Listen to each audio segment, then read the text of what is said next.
So I want to make a quick video, just being like a PSA that Hawk and Oslo is coming on global and you should not summon because they're just not very good. But then I realized I actually have a more important topic to talk about. This is the cutest thing I've ever seen in my life. How did you get that?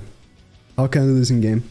They always have these emotes right here, which are emotes in game. Is this an emote in game? I've never seen this.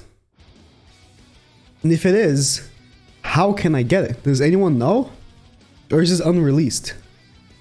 If anyone knows, please leave in the comments. How do you get this emote? I need it. Anyways, Hawk and Oslo is coming for global. And it's just not very good. They seem pretty good on paper, but it's the same thing with what's it called? Elaine. Elaine came out, or Elaine was announced, and I saw what she did on paper, and I was like, oh, she's gonna be so good. The King team is back, baby. And then she came out, and I was like, oh, she's trash. That can happen a lot. Just because Hawk and Oslo, I need to pull this up because I don't think they show what Hawk and Oslo does. Or maybe they do. They don't. Alright. Hawk and Oslo has the all enemies take 35% more damage from poison, bleed, and shock passive. Which means that if you're using the King team with Hendrickson, your abilities do 35% more damage. The cards themselves don't do 35% more damage. Like the cards, like the card that does poison, like the damage from that card doesn't do more damage, just the effect does more damage. Which is cool and all, but the issue is that the issue isn't like the passive. First of all, the passive you don't even notice that you're doing more damage. You probably are doing more damage, but you don't even notice. The issue is that the King team is just trash. And it's not the fault of the King team, it's just that other teams are just better. If you face Bond, you're gonna get crushed. And if you face Assault Melee, you're just giving Melee the buffs when you attack him. So the only way you can win using the King team basically these days is if you ult rush King, and at that point you don't need this passive. You know? Because I got some people saying, oh man, you just don't know how to move the King team, that's why you think it's trash. I'm like, no, I'm trying to use Hawk and Oslo, right? When I was doing the Hawk and Oslo showcase, like, oh, you could have won if you just ult rushed with King. And that's true. King's ultimate is still phenomenal to this day. But the issue is that if you're using Hawk and Oslo, you're using it for the extra damage and poison, shock, and bleed. If you're not using that passive, you might as well not even use them, you know? So I don't recommend summoning. Their banner wasn't horrible. This was their banner. It had Festival's Eldris. It had Assault Meliodas. This is Red's Blue's Eldris, Blue Drow, Zartras Nashi, Blue DMLE, Green Escanor. They had Blue DMLE and Green Escanor, two banners back to back. The Bond banner and this banner. I think this is Green Small DN. I actually don't know. And then this is some Bond. I don't know. Long story short, the banner kind of is okay. The banner's not bad, but coming from the Bond banner, which the Bond banner is still going to be live. It's not like they're taking it away. The Bond banner lasts a month, right? Unless they're saying that they're taking it away. No, the Bond banner lasts a month, right? So you should keep summoning on the Bond banner. Personally, I feel like you should keep summoning the Bond banner if you haven't reached 900 yet, because that banner is still really good. You can get the one, you can get Bond, you can get good units in there as well. So, you know, just keep summoning the Bond banner. And they're releasing the free cosmetics. It's unfortunate that these are three characters that I don't use really anymore. Like, you know, Easton, at least Blue Easton has her PvE usages, but the game could really use a new Awakened Lilia, so I can use this costume. I think the Awakened Lilia is my second favorite. The Easton is definitely my favorite. It's just the most emo, the three. And the game could really use a new Valenti, like a base Valenti, because Marchu Valenti, I really like Marchu Valenti. I think she's one of my, I don't want to say she's one of my favorite these days, because I haven't really used her too much recently, but she's still a really fun unit.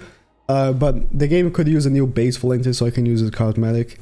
Because, you know, green base Valencia and blue base Valencia is just not great. It's just, are they? It's just not very good. But yeah, the game could really use new versions of these two characters. Easton has 3 characters. I mean, you can still use Red Easton if you're using Bond, if you really want to. It's not a bad team. It's really good. You use, you know, Bond, Red Easton, Arthur, and Twigo. That's a really good team. You know, just not as many people use that, but you definitely could, especially because she was in the banner, right? She was in the Bond banner, right? Right? She was, yeah, right? Yeah, she is. She's in the banner. She's in the banner. It's been so long since I saw in the Bond banner, because I do remember that she was in the GP banner as well. I didn't pull her on the GP banner, I believe. I think I did pull on the global banner, if that went like that. I think so. The battle event. Wait, are they changing? Have they already changed the what's it called? The logging bonus here on global? I think they have, haven't they? Yay, the fantasy sets are back.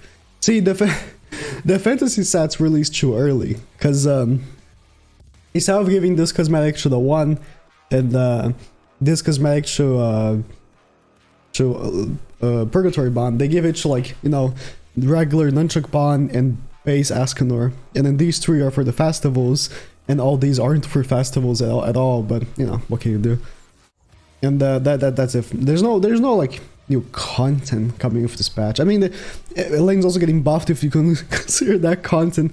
See, I thought, you know, maybe with Hawk and Oslo and with Elaine's passive being buffed, the King team could actually compete, but I tried that and it's just, you just can't compete. Like, the King team is just not great. Like, they need to stop trying. They need to stop trying to revive King. I mean, they could definitely make a way of making King good at some point, but it's just, this wasn't it, you know?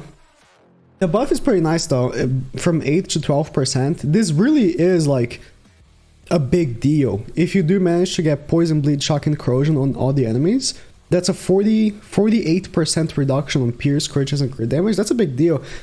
But the issue is that if you're facing Bond, that doesn't matter. Like, he's still gonna one-shot you. It doesn't matter.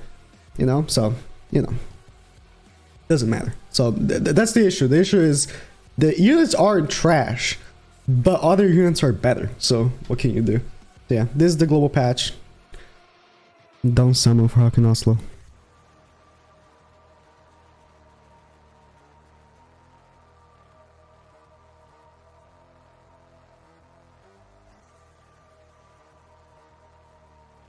Why?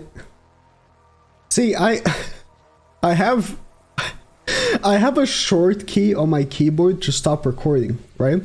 It's O. Wait, like I can. It's like O, right? But there's like 2 dots on top of it because it's a German letter that I don't use on my day-to-day like usage of the keyboard, because I don't use German on my typing. But it's in my keyboard. So I click on it to stop recording because I'm never gonna use it ever when I'm typing. So that's my key to stop recording. I clicked the wrong key. I clicked the A that has the double dots. I can't click it because it's a pause recording thing. I clicked it. It didn't pause the recording, so that's weird. But yeah, no, I'll click it again.